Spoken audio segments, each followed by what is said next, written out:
Good morning, everybody. I'm talking to you from Colorado, where we have a 30,000 acre fire fairly close by. So I think I'm now living in the Smoky Mountains, not the regular mountains. But what I want to talk about today is some issues regarding climate change and population growth as they stress the food, energy, water nexus. And our focus area for the study is around San Antonio, Texas.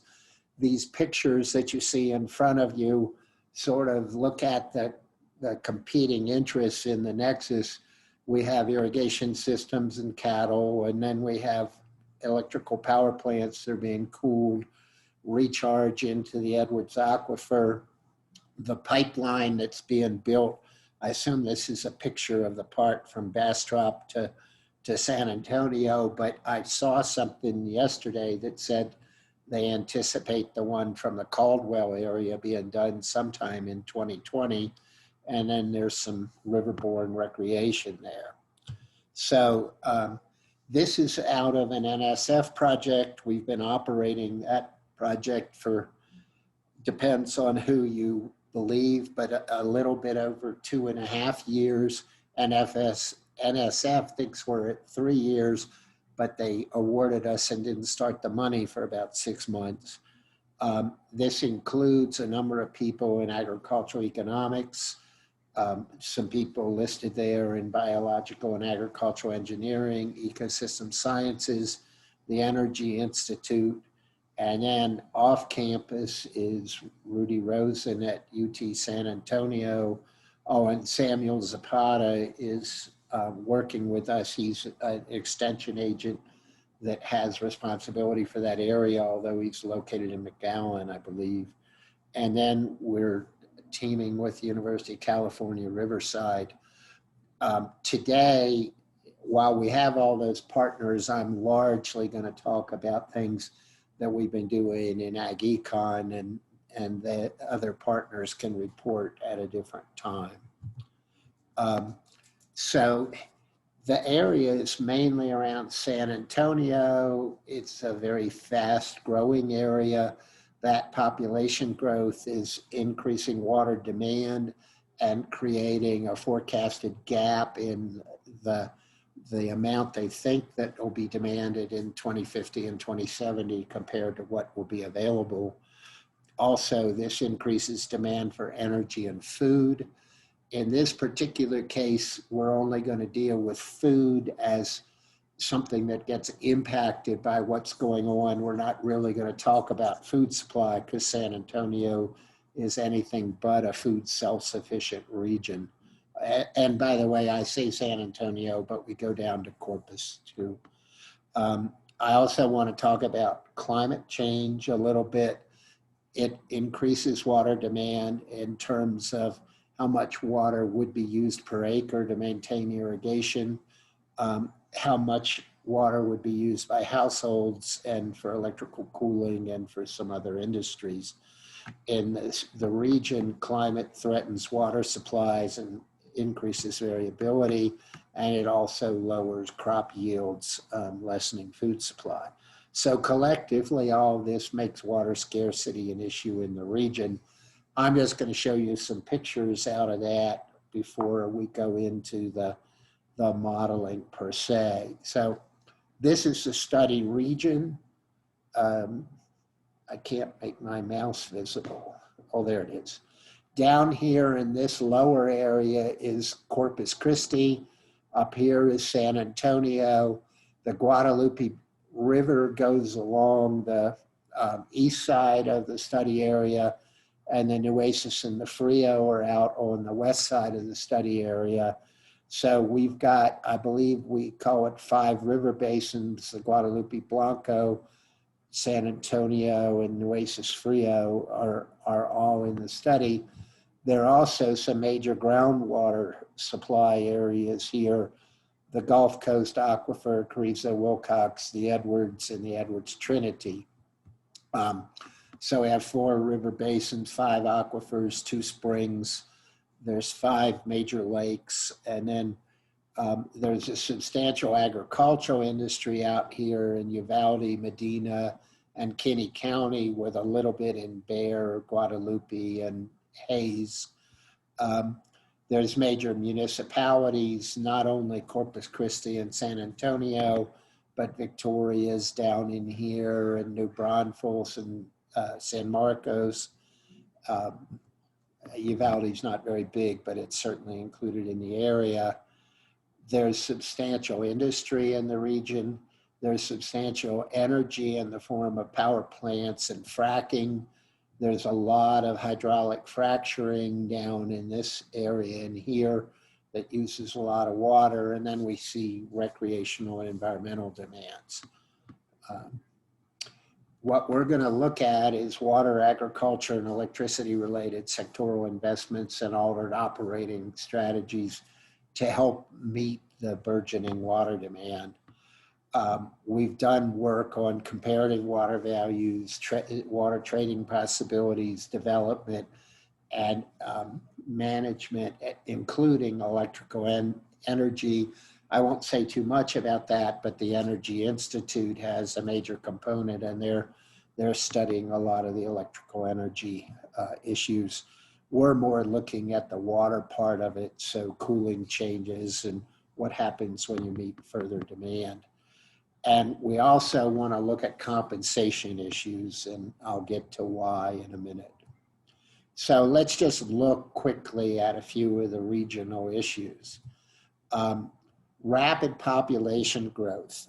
Bexar County is, I believe, this one right here. This is Hayes, Kinney, Medina, and Uvalde out in this area. Bexar may be this one, I'm not absolutely sure with this picture. But notice that our study area is one of the hot spots in the state, with some places expecting to have 100% or greater population growth, and most of the area at least 25%. So the study area is kind of this triangle in here, and almost all of it is exhibiting rapid growth.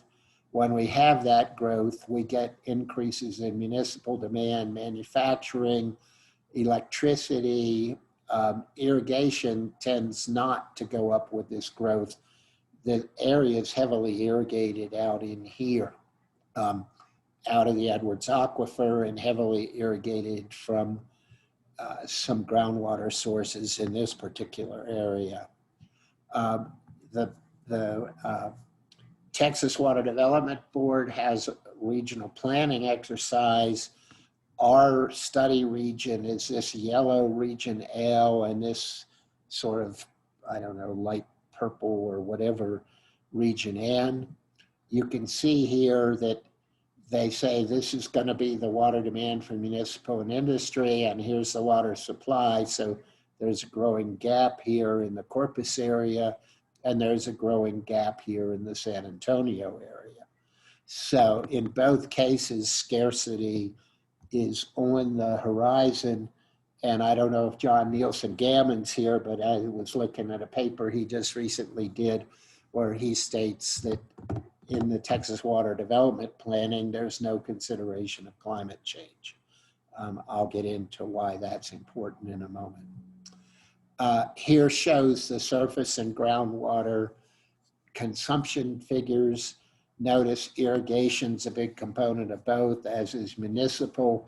The power plants are fairly big on the surface water side. Industry and mining are fairly small. Mining's a little bigger over here on the groundwater side. And notice the groundwater is 3 times in terms of usage of what the surface water is. And a bunch of this groundwater is in areas that could be depleted. Here is a challenge from fracking. Between 2000 and 2014, we had a big increase in the amount of water use. Fracking's the largest water user in some of those counties a little south and west of San Antonio. And we've seen increases in drawdowns in certain wells, and we've seen fracking jump up from a relatively small amount to a pretty high amount. In some counties, 60 to 80% of the usage. I'm not absolutely sure about that last statement, but yeah, Chengcheng can help me if I need it. The region has a fairly stochastic water supply. We're over here, we get about 40 inches of water. Out here, we're getting 20 to 30 inches of water. This leads to a pretty variable recharge to the Edwards Aquifer. I'll show you in a second. Also, the Edwards Aquifer, which is up here in this area, contributes between 30 and 80% of the base flow of this Guadalupe River during drought periods. So if we had a lot of groundwater exploitation, we'd have a lot less surface water. Down in the southern part of the region here around Corpus Christi, its water comes in from the Nueces and the Frio that are out here. And today it's 39% full, or at least it was yesterday. This is the statistic over the last almost 30 years of how full it was. And you can see that it has a pretty variable pattern there caused by this changes in surface water availability. The Edwards itself sort of serves as a river. A lot of the recharge is out here in the western part of the state, or western part of the study region. Here's Bexar County and San Antonio over here. Here's Uvalde and Kinney and Medina. Up here is San Marcos and New Braunfels. There's major springs here. At one point, Ralph the Swimming Pig lived up here on where is now the Texas State campus. Here, the Schlitterbahn and a very big spring is here in New Braunfels. And then out here, there's a lot of agricultural area. And here's San Antonio. The water sort of flows from east to west. It's more transmitted by pressure than it is flow. So if we get a lot of recharge out here in the west, we get an almost immediate rise of water levels over here due to the hydraulic pressure pressing down in the west and pushing it up in the east. I think it was 2008, the Sierra Club and the Guadalupe Blanca River Authority sued the state of Texas and I guess U.S. Fish and Wildlife Service on an endangered species basis because the spring flows have a bunch of endangered species in them, and the water that was being pumped out here was lowering the water that got out in the springs. The springs are a residual claimant to some extent on the water use. So if these areas all pump real heavily, then there's not much water left for the springs. In the Carrizo-Wilcox, we also see declining water supplies. We also see, this is the recharge pattern for the Edwards Aquifer. Notice in some years they get very little, and in other years they get quite a lot. This is the result in the elevation, and the only point I'd like to make here is here we had the biggest flow level we ever had, and within a couple years they had reached fairly low levels. Here we had a big one, and notice we dropped way down. The aquifer just doesn't store water all that well, so you can't consider it as much to be a reservoir. You pretty much have to deal with it as a surface water year-to-year thing. Here are some endangered species, blind salamanders and small fish species. The other thing I should mention is that downstream in the Guadalupe and some of the other rivers, there are important sources of estuary inflows to support shrimp fisheries and things like that. So there's an environmental tension in this system as well. Now, just to say a few words about climate change, here's the temperature history. This is a global temperature history. notice that we have a pretty strong upward movement. In fact, since 1880, we've gone up about 0.7 of a degree centigrade per decade, but 0.17 or twice that since 1981, and it's even a faster pace in the last few years. Here, this is a ranking of the various years. Of the 140 years we have instrumental records on, 2016 was the hottest ever. 2019 was the second hottest. So far this year, if you look at the NOAA webpage, we seem to be running about third on a global basis. The US is not perfectly correlated with this, but still you see the same trend there. And you can see lots of different numbers here. 9 of the 10 warmest years we've ever had have occurred since, what, 2005. 1998 was a particularly hot one, so it's sitting out here, but I think probably this year will push 1998 out of the top 10, and that'll mean almost everything that, all the hottest years were since the turn of the century. If you look at what this has done to the Edwards Aquifer, and precipitation also is part of this, and I'm not showing you any data on that.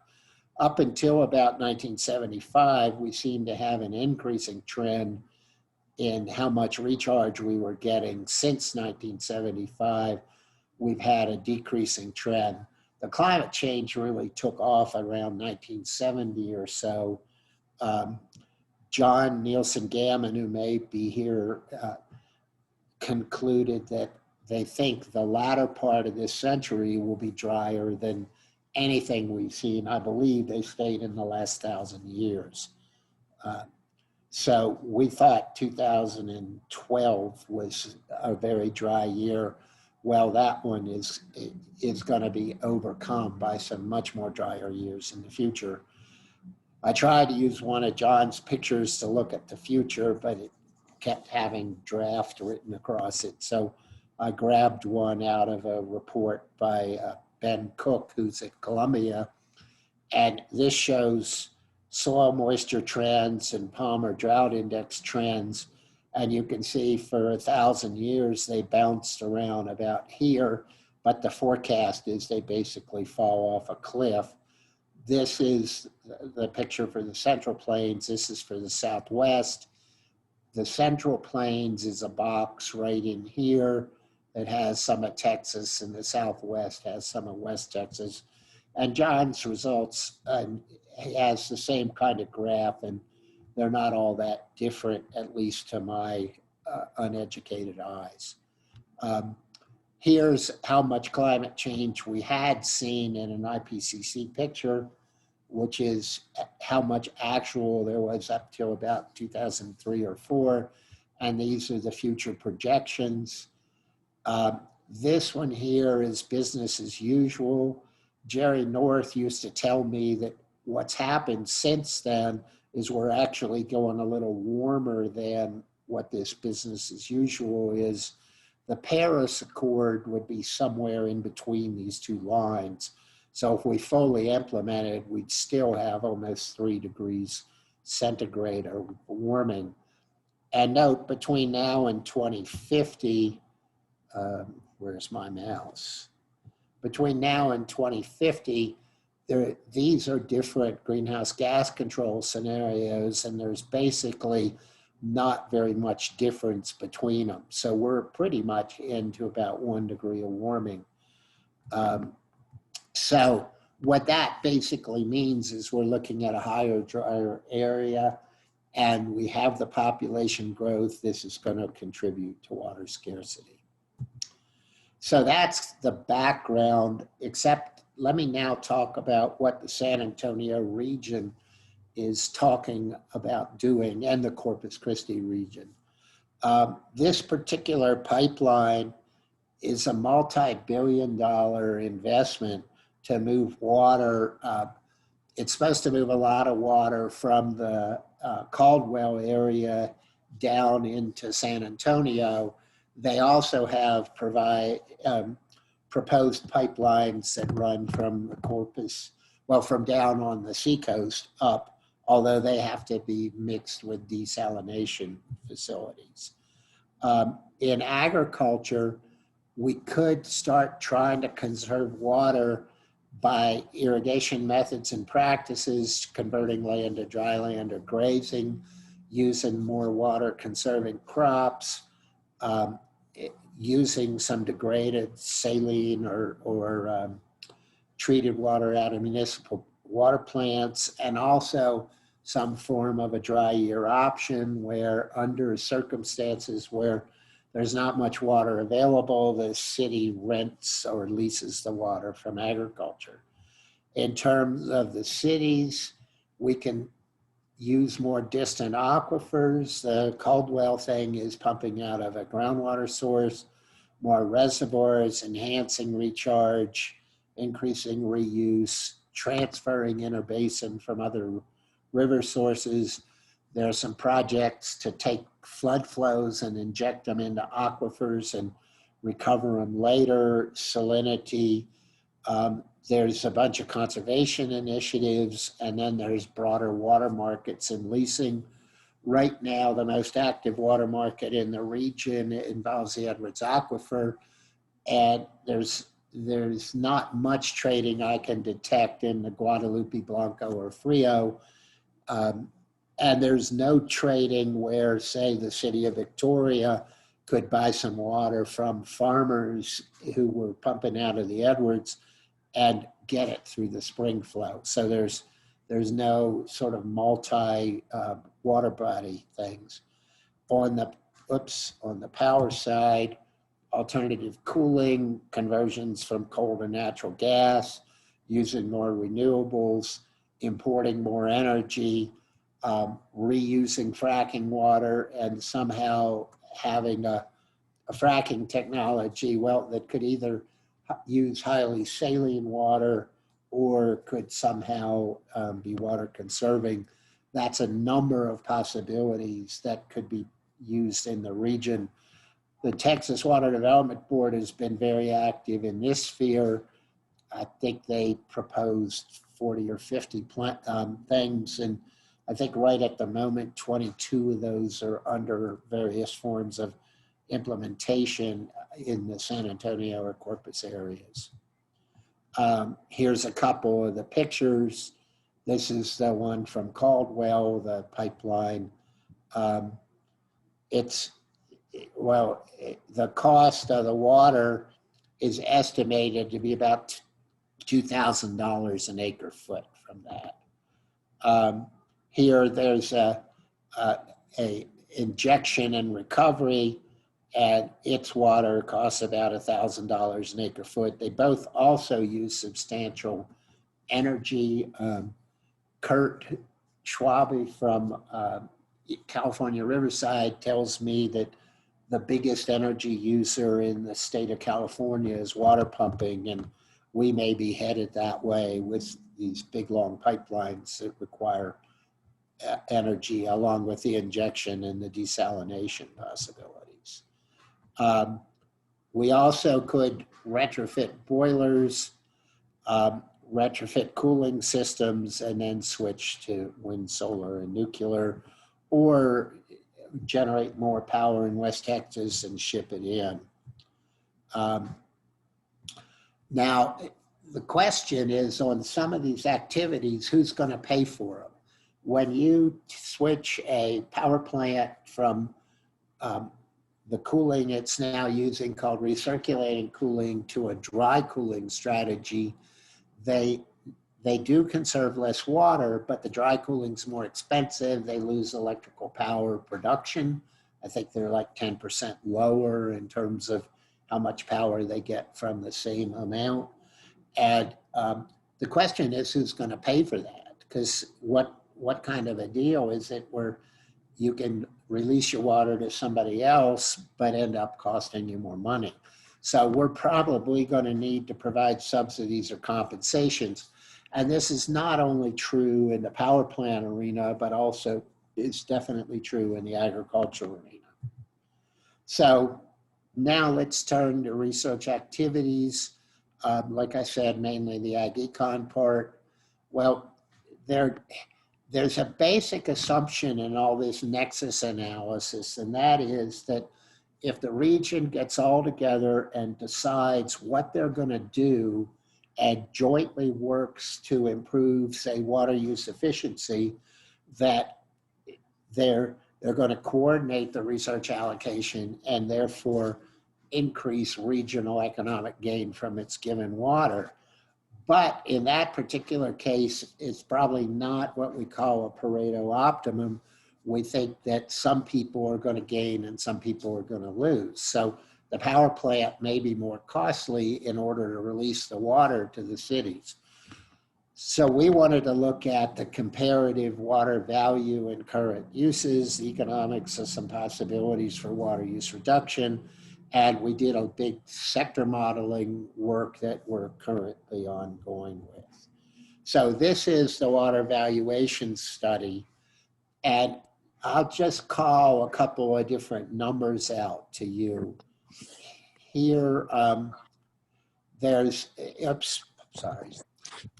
in agriculture, when we did computations on how much the agricultural water was worth in terms of the gain in irrigated production over dryland production, minus the cost of delivering the water divided by the amount of water, we got numbers between $5 an acre foot, which is 326,000 gallons, and $98 an acre foot. So the ag water value kind of tops out somewhere around 100. It's more like 50 to 60 on average across the region. When we look at what San Antonio is doing in terms of paying for some of these water projects, they're running between $200 and $3,000 an acre foot.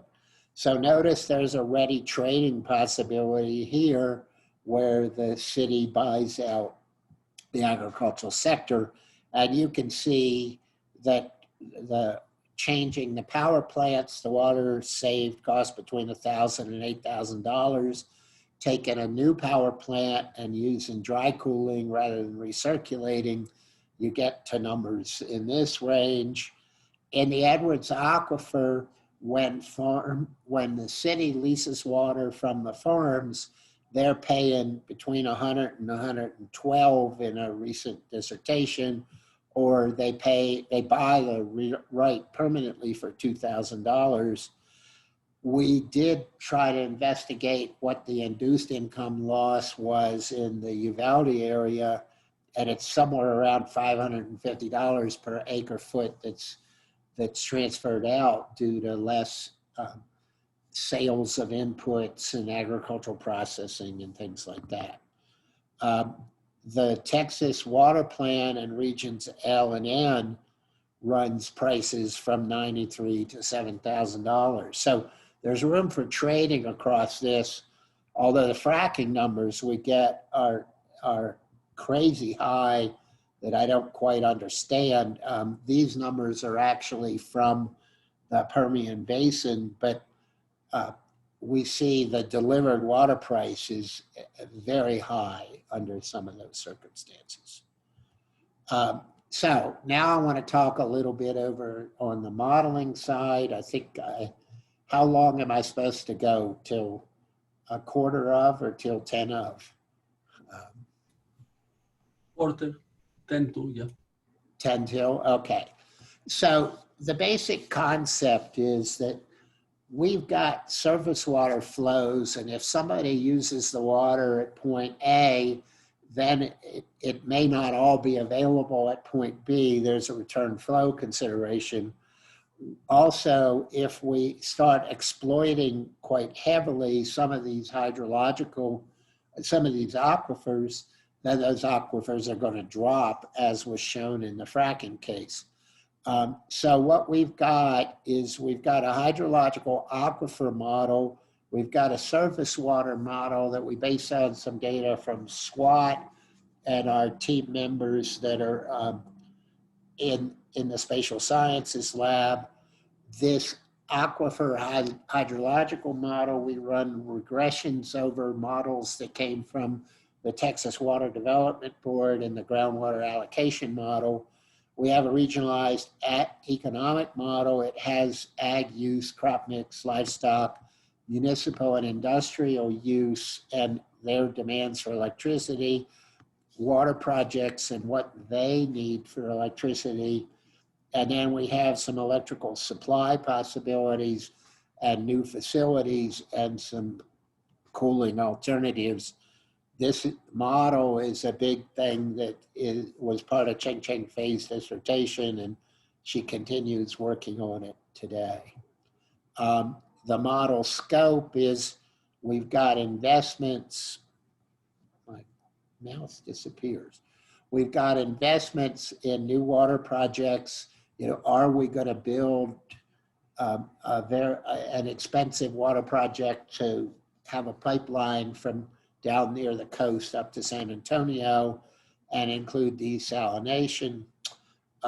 We've got some investments in new energy here. And then we've got a bunch of different water flow states. We look at the aquifers, the rivers, reservoirs, operation of the water projects and diverters from the aquifers and rivers. We model water demand. We model hydrological processes in terms of the aquifers, recharge, depletion, and elevation, river flows, return flows, and evaporation.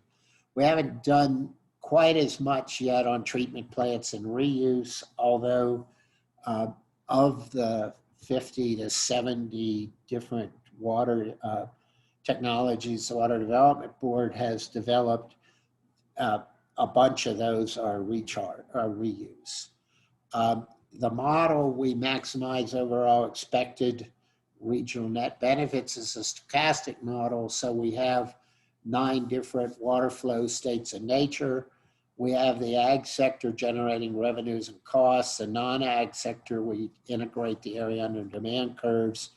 Power, we look at area underneath demand curves, fixed and operation cost. We've not really done much with the environmental sector. And then we've got the cost of the projects and the cost of the retrofits. Since I have 10 minutes, and we have this complicated thing that talks about pumping groundwater, and we have inflows and return flows and lake releases, and all that is represented in our model. So what our model does, in a model like SWAT, you pre-specify demand and pumping at different levels. In our model, we optimize that. So we decide, would we like to pump the water, say, out of Uvalde for agricultural irrigation, or leave it in the aquifer where it runs over and becomes spring flow and heads down to Victoria and gets used there? The model is stochastic in that the climate conditions, temp, precip, and future climate vary across the 9 states of nature. So the crop yields, available livestock stocking rates, livestock performance, the demand from municipal and industrial, amount of cooling water you need, and the amount of water that's available. It's what we call a discrete stochastic model. It has some decisions made before you know how much water there is, and other decisions made with knowledge of water. We build the projects independent of state of nature. We operate the projects dependent on state of nature, and I'll show you some results of that later. Similarly, ag chooses the crop mix before it knows how much rain there is, but then it has to irrigate given some knowledge of the rainfall. 9 states of nature, like I said. Now let's look at a few preliminary results on water projects. We did several different runs. We did a base scenario for 2015, and then we did scenarios considering only population growth for 2030, 50, 70, and 90. And we did both climate change and population growth. John Nielsen Gammon told us which GCMs to use, and we used a dry one and a wet one. We looked under 4 representative concentration pathways. That really means 4 different carbon forcing scenarios. So 32 some scenarios across what we did. We had 22 water projects that we considered as being done. And then we had a few that were, that TWD, or no, San Antonio said would phase out. And we had a few that were mutually exclusive, but we had, I think, representation of 79 or something like that water projects. We had scenarios on future water availability from precipitation, and notice they range, say, out here in 2090 from a 25% reduction under one of the dry models under the most severe conditions to a 2% increase under the wetter model under the most severe conditions. We looked at what water projects were built. This VC is Victoria and Corpus Christi area. Here's San Antonio. Notice what happened in the model is the model was fairly happy in San Antonio up until the 2050s, saying the water projects they've now got underway seem to be capable of carrying them out. That the model immediately wanted to add some water projects in the Victoria area. It also advances some of them if it sees climate change coming, as opposed to what happens when we do get into climate change. There's more water project activities. There's this complicated mess of numbers here that I won't go over, but notice what happens. I gotta get this thing out of the way. Is here, well, what happens is some projects get advanced if climate changes seem to come, and some projects get built earlier under climate change than they would under no climate change. And also we go into some bigger projects in some cases and don't use some of them that we might have used if there was no climate change. Okay, the water project operation, in almost all cases, the designed capacity of the water project operation was greater than the amount that got used. And the place where we use the most of it is under the drier states of nature. And in some cases under the wetter states of nature, we left them idle or didn't use them very heavily. I just said that. There is a gap between the operational capacity and the design capacity and what is actually operated. That shrinks as time goes on and population increases. It looks like in some cases there's a good anticipation of water demand going on. I've already basically said that. So the main conclusions out of this modeling exercise, and there's a number of other things we're doing with it, is more water projects are going to be built if you start considering climate change and you consider the population growth, or along with population growth. In Victoria and Corpus, we see near-term water needs to fill the gap. San Antonio seems to be okay. All regions need more water after the 2070s, and the climate change exacerbates that. So what we're doing, excuse me. Oh, I'm looking at a clock that's 3 minutes fast. Oh, well. What we're doing now is Corey Allen and others in the energy group have I think the model has some hourly and daily and monthly demands in filling energy demands. We're looking at kind of these long run decisions. What we're thinking of doing is enhancing our representation of peaks by interacting with their model that gets a good look at the peak. We also want to improve and study the use of electricity and the electricity demands that come about when these water projects are developed, because say bringing the water up from Corpus Christi, from the coast, it's more, I think, where the Guadalupe River hits the coast, bringing that water back up to San Antonio requires quite a bit of pumping energy, and it's around 150-mile move.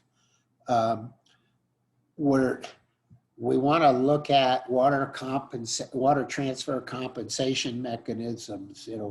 What happens if we compensate or don't compensate the power plants for cooling? What happens if we compensate or don't compensate agriculture for reducing its water use? There's also some things we want to study where, for example, in the Uvalde and Medina areas, they're limited to transferring no more than they have to retain 1 acre-foot of water, which is about 50%. And what's happened since the Endangered Species Act regulations went in is that region has cut back just about 50% on water. So they're pretty much up against that limit. Most of their water is not being sold, a lot of it's being leased, but still the issue is what happens if we make the leasing freer. And then also, since the water in agriculture is worth about $100 an acre foot, but it's worth about $500 an acre foot to local industry and induced activity, is there a compensation mechanism that needs to be developed there?